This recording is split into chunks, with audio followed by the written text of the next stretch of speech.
Welcome back students, આપ સૌનું આપણી યુટ્યુબ ચેનલમાં હાર્દિક સ્વાગત છે.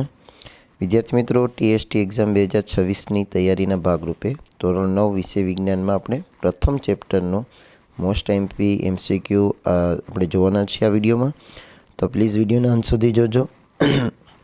વિડીયો જો તમને ગમે તો વિડીયોને લાઇક અને શેર જરૂર કરજો. તો શરૂઆત કરીએ. પહેલો પ્રશ્ન છે કે જે જગ્યા રોકે અને દળ ધરાવે તેને શું કહેવાય? દ્રવ્ય.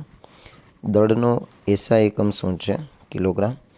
બે જુદા જુદા પ્રકારના દ્રવ્ય કણોની એકબીજામાં આંતર મિશ્ર થવાની ઘટનાને પ્રસરણ કહે છે.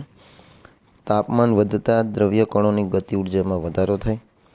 દ્રવ્યના ચોક્કસ આકાર, નિશ્ચિત સીમા અને ચોક્કસ કદ ધરાવતી અવસ્થાને શું કહેવાય છે? ઘન અવસ્થા.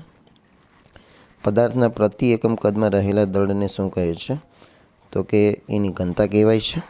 જે તાપમાને ઘન પદાર્થ પીગળીને પ્રવાહી સ્વરૂપમાં રૂપાંતરિત થઈ તે તાપમાનને તે ઘન પદાર્થનું શું કહેવાય છે? ગલનબિંદુ. નીચેનામાંથી ઉદ્ધર્વપાતી પદાર્થ કયો છે? તેમાં આવશે નવસાર. નવમો પ્રશ્ન, કોઈપણ વાયુનું પ્રવાહીમાં પરિવર્તન કરવા માટે નીચેનામાંથી કયું પરિબળ જવાબદાર છે? તો એમાં જવાબ આવશે એ અને બી બંને. સૂકો બરફ કોને કહે છે? ઘન CO2. દબાણનો એસઆઈ એકમ કયો છે? પાસ્કલ. એક વાતાવરણ બરાબર ખાલી જગ્યા 1 પાસ્કલ, તો અહીંયા એ જવાબ આવશે. ઉત્કલન બિંદુથી ઓછા તાપમાને પ્રવાહીનું બાષ્પમાં રૂપાંતર થવાની ઘટનાને શું કહે છે? બાષ્પીભવન. 460 કેલ્વિન તાપમાનનું સેલ્સિયસ તાપમાન. તો વિદ્યાર્થી મિત્રો, આ પ્રશ્નનો જવાબ તમારે કમેન્ટ બોક્સમાં લખવાનો છે અને આમાંથી 460માંથી તમારે 273 બાદ કરવાના છે. તો જે તમારો જવાબ આવે બરાબર એ તમારો સેલ્સિયસમાં જવાબ. કોણ સાચો જવાબ આપે છે કમેન્ટમાં જરૂરથી લખજો. બાષ્પીભવનનો દર વધારવા માટે નીચેનામાંથી કયું પરિબળ જવાબદાર છે? આપેલ બધા જ. વાહનોમાં ઈંધણ તરીકે ખાલી જગ્યાનો ઉપયોગ થાય છે. ચલો આનો પણ જવાબ તમે કમેન્ટ કરજો, જાણીએ કે કોણ જવાબ આપી શકે છે. દ્રવ્યના કણો વચ્ચે કયા પ્રકારનું બળ પ્રવર્તે છે? આંતર આણ્વીય આકર્ષણ બળ.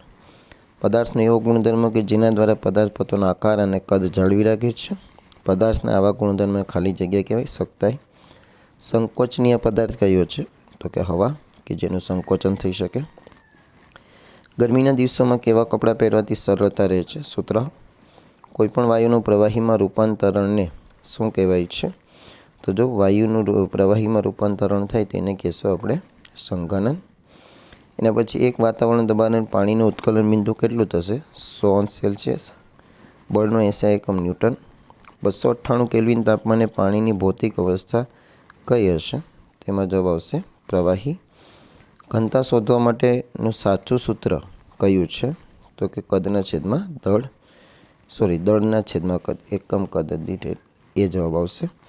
કદનો એસઆઈ એકમ કયો છે? તેમાં જવાબ આવશે ઘન મીટર. બાષ્પીભવનને કારણે ખાલી જગ્યા ઉદ્ભવે છે. જવાબ આવશે ઠંડક. નીચેનામાંથી કયો પદાર્થ નિશ્ચિત કદ તેમજ આકાર ધરાવી શકશે નહીં? તો નિશ્ચિત કદ અને તેમજ આકાર નહીં ધરાવી શકે, તેમાં આવશે નાઇટ્રોજન. ગલન પ્રક્રિયા દરમિયાન ખાલી જગ્યા શું થતી હોય? તો કે ઘનમાંથી પ્રવાહીમાં ફેરવાય. અને નીચેનામાંથી ઘનતાનો એકમ કયો છે? તેમાં જવાબ આવશે સી, કેમ કે બે એકમ સાચા છે. આ મોટો એકમ કહેવાશે, નાનો એકમ કહેવાશે, પણ બંને એકમો સાચા છે. તો વિદ્યાર્થી મિત્રો, આ રીતે આપણે દરેક ચેપ્ટરના એમસીક્યુ તમારી સામે આપણે લાવશું. આવી રીતે સમાજ છે, ગુજરાતી છે, ઇંગ્લિશ છે. તો જરૂરથી આપણી ચેનલને સબસ્ક્રાઈબ કરી લો અને બાજુના બેલ આઇકોનને પ્રેસ કરો. Thank you very much.